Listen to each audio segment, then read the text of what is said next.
바다에서 만나는 인문학 24번째 순서입니다. 해중주 이야기 이어지고 있습니다. 지금 해중주 이야기를 말씀드리고 있는데요. 해중주란 중국 고대 옛날 사람들은 중국 동쪽 해안과 우리가 살고 있는 한반도 사이의 바다, 그러니까 서해바다가 되겠죠. 옛날에 중국 사람들은 이 서해바다에 해중주, 그러니까 바다 중간에 신비의 땅이 있다고 믿었다고 합니다. 이 해중주에는 신선이 살고 있고 불로초가 있다고 믿었던 것인데요. 중국 대륙을 통일하고 최초의 황제가 된 막강한 권력을 갖게 된 모든 것을 성취한 이 진시황제는 이제 남은 것은 무엇이었겠습니까? 그것은 바로 영원히 사는 것, 불로장생 아니었겠습니까? 진시황제는 늙지 않고 오래 사는 것, 불로장생, 불로초에 지대한 관심을 갖게 되었습니다. 여기서 잠시 진시황제가 중국 대륙을 통일하고 땅의 끝에 도달했다고 하는 전 시간에 말씀드린 저 지극지해, 세상의 끝이라는 바로 그곳, 바로 이것은 오늘날의 청도, 칭다오라고 하지요. 칭다오인데 이 부분에 있어서는 제게는 이런 에피소드가 있습니다. 제 에피소드를 잠시 말씀을 좀 드리겠습니다. 당시의 관련 자료를 읽으면서 저는 당시 진시황제가 이 지극지해라는 산둥반도의 끝에 도달하였을 때 바닷가 언덕에서 마상에서 말을 타고 그 말 위에서 면전에 펼쳐지는 바다를 바라보면서 더 이상 나아갈 수 없는 자신의 한계를, 인생의 한계를 절감하지 않았을까 하는 제 나름대로의 추측을 한번 해보는 겁니다. 그러면서 이곳은 적어도 진시황제에게는 다른 의미가 있는 곳일 텐데 그곳에는 무엇인가 진시황제의 관련 유적이 남아있지 않을까, 이렇게 제 나름대로 추측을 하는 겁니다. 그런데 어느 날, 그러니까 지금으로부터 약 15년 전의 일입니다.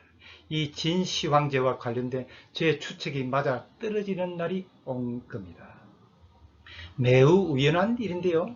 제가 사는 이웃에 중국에서 온 유학생 젊은 친구가 한 명 살고 있었는데요. 한국말도 썩 잘했습니다. 그 친구의 집이 청도, 칭다오에 있다길래 제가 물어봤죠. 자네가 살고 있는 청도가 있는 산둥반도 바닷가에 혹시 진시황제의 동상 같은 것이 있느냐 하니까, 글쎄 이 친구가 하는 말, 그걸 어떻게 잘 아시느냐고. 거기를 가면 언덕에 말 위에 앉아서 멀리 바다를 가리키고 있는 진시황제의 동상이 서 있다고. 그러는 것 아닙니까? 이거 참 역사 자료를 읽으면서 가지게 되었던 제 추리가 맞아떨어졌을 때 그 기분 좀 괜찮았던 적이 있습니다. 자, 다시 이야기는 진시황제의 불로초 이야기로 돌아오는데요. 사실 서복은 진시황제와는 정치적으로 반대편에 있어서 황제의 눈밖에 난 사람이었다고 합니다. 제가 하는 이야기는 유명한 제야사학자 김성호님이 쓴 중국 진출 백제인의 해상활동 1500년에 소개된 내용입니다. 어떻게 황제를 잘 구슬렀는지 서복은 남녀 수천 명의 대인원과 항해 요원들, 군사들, 대규모의 선측을 갖추고 황제를 위한 불로초를 구하기 위해서 드디어 이 대선대는 항해를 떠났습니다. 당시는 중국에서 한반도로 서해바다로 바로 건너는 항로를 알지 못해서 북쪽으로 발해만을 거쳐가지고 한반도 북부 중부지방 연안, 그러니까 한반도의 서해안을 거쳐서 남쪽으로 항진을 해 나갔던 겁니다. 남쪽으로 계속 항진을 하고 있었는데요. 그런데 여러분, 사실은 말이지요, 서복은 사실은 도망을 치고 있었던 겁니다. 정치적으로 망명을 떠난 겁니다. 뒤늦게 서복의 계략을 눈치챈 황제의 군사를 실은 선단이 서복 일행을 쫓기 위하여 항해를 떠났습니다. 잡히면 죽게 되어 있는 서복의 선대는 걸어마 날 살려라 하고 남쪽으로 항해를 계속해 나갔습니다. 당시 서복이 이 동아시아 바다를 그렇게 열심히 항해했다는 사실은 한반도 연안과 일본 열도 남쪽 섬들에서 곳곳에 그 흔적이 남아 있습니다. 김성호님의 글에는 서복의 항해 선단이 제주도에도 들렀다고 합니다. 지금도 그 글이 남아 있는지는 모르겠습니다만 제주도의 서귀포시의 서귀리에 있는 정방폭포의 커다란 바위 위에는 서시과차라는 한자가, 이 서시과차라는 것은 서복 일행이 이곳을 지나갔다라는 뜻인데요. 그런 글자가 새겨져 있었다고 합니다.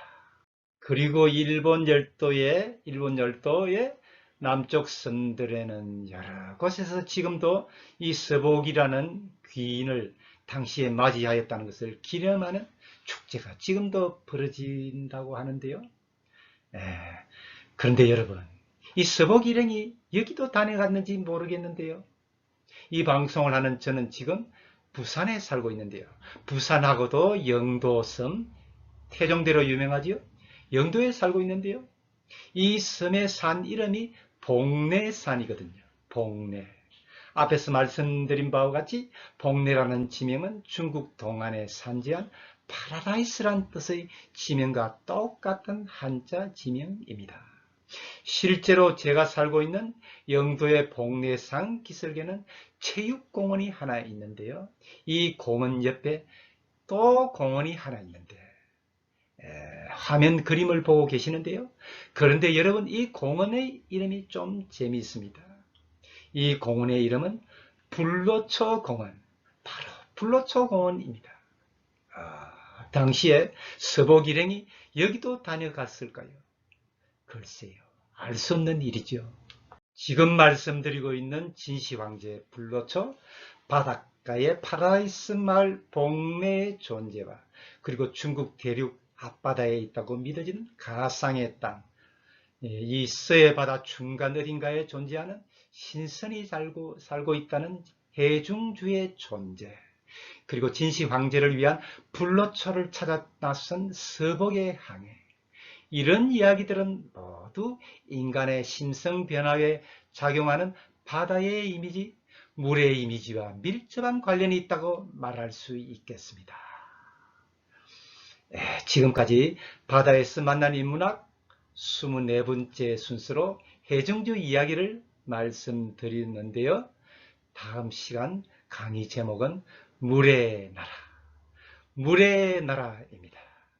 여러분들의 계속적인 성원과 시청을 기대하겠습니다.